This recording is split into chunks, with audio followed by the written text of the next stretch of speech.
How's it going, YouTube? This is RID Sessa here with a tour review of Transformers Prime RID Deluxe Class Soundwave. Now, I'm not a big fan of Soundwave in the Prime cartoons, mainly because he doesn't talk. He doesn't have a voice. I don't really understand how he communicates with Megatron and all that. I don't get it. That it doesn't make sense to me. So I don't particularly like his character. But anyways, this vehicle mode, I gave it an 8. It's supposed to be a Predator drone, one of those little like Predator drones, and it does look like a Predator drone until you get to the back half, and that just looks like a robot chest or back. It doesn't look like a Predator drone, I don't think. And yeah, so that's the only real gripe I have about this vehicle mode. I do like that it has a little tiny little retractable landing gear. It's kind of hard for me to get out with these gigantic fingers, but yeah, for a size comparison, here he is next to RID Bumblebee, and he is pretty big. And hang on one second, and I will show you that he can be even bigger. And now he's going to be a lot wider. Now he's wider than Bumblebee is long. Like, yeah, he's a lot wider. Personally, if I'm keeping him in his robot mode, or vehicle mode, sorry, I tend to trying to transform on me. I just keep him folded up. It takes up less space, and I think it looks just as good. But anyways, on to the mold. I give this mold a 9. This guy is fantastic. Besides some panel gappage, and whatnot. They even went as far as to sculpt in detail on the underside of his wings. So there is a ton of detail sculpted into this guy. He has like a posable little thruster. I guess you could mess around with that if you choose to leave him in his vehicle mode. But it does look very nice. A lot of time and effort went into doing this guy. The paint, however, I do not like. I'm not a fan of this. I'm not a fan. I gave it a 5. The paint's applied nicely. It's a nice job on the paint, but it's just the colors. He might be blue in the cartoons. I don't think he's like this light of a blue, if my memory is correct. And I don't ever remember him having pink accents on him at all. I don't ever remember seeing pink on Soundwave. But whatever, there's nothing you can do.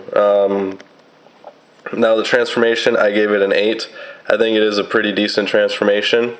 It's pretty fun, and I'm going to get him transformed, and I'll be right back. And we're back with him in his robot mode, and I'd have to say that this is a excellent robot mode.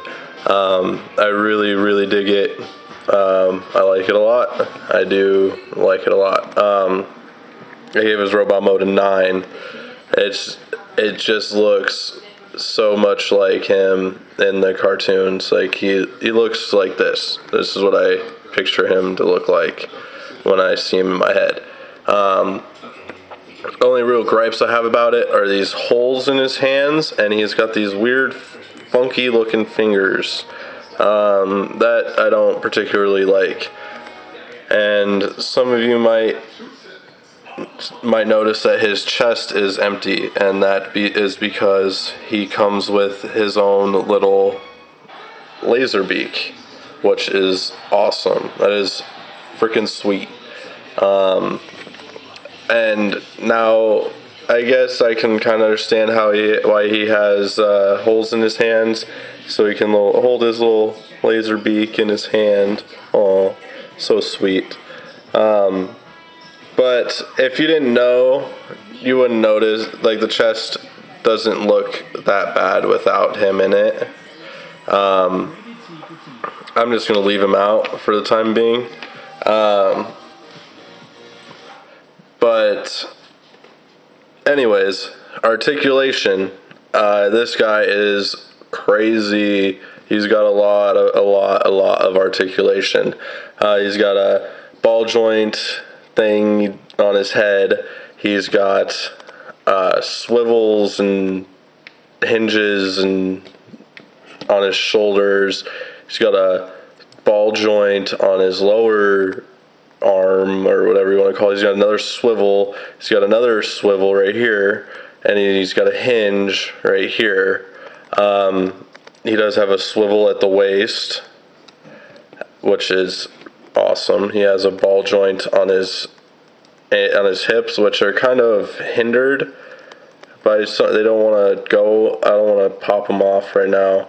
And he's got a swivel right underneath that ball joint, and then he's got a bend at the knee, and he's got toe articulation, foot articulation, whatever you want to call it, and then you can also pose these however you like. You can fold them up, you can leave them down, make his foot a little longer. So this guy is crazy posable. You can really get a lot of dynamic posing out of this guy. For one last size comparison before I wrap this up, I'm gonna bring in the Bumblebee, and as you can see, they size fairly well in vehicle mode, or in robot mode, a lot better than vehicle mode. So yeah, they look good. They're about to scrap or something. Or he's like, I don't have his blasters on, but they're about to scrap. They're about to get down. But anyways, continuing on, quality control. I give this guy a 9. Very good. I have hardly any gripes about it, except that his head popped off one time when I was transforming him, and it was extremely difficult to get back on, and now it's kind of loose, and I'm afraid to play with it a lot. Try and get some poses because I don't want to pop it off. But other than that, and the panel gaps, he's very good. Overall, I give him a 9. Definitely worth the $15. If you don't have him, definitely pick him up. Total 2 thumbs up. Highly recommend this guy. I can't recommend him enough. He's amazing. He looks good, transforms awesome. He's got a decent amount of playability. Very good figure overall. And this has been RID Setsa with the tour review of Transformers Prime RID Soundwave. Thanks so much for watching, guys. Like, comment, subscribe, and I'll see you later.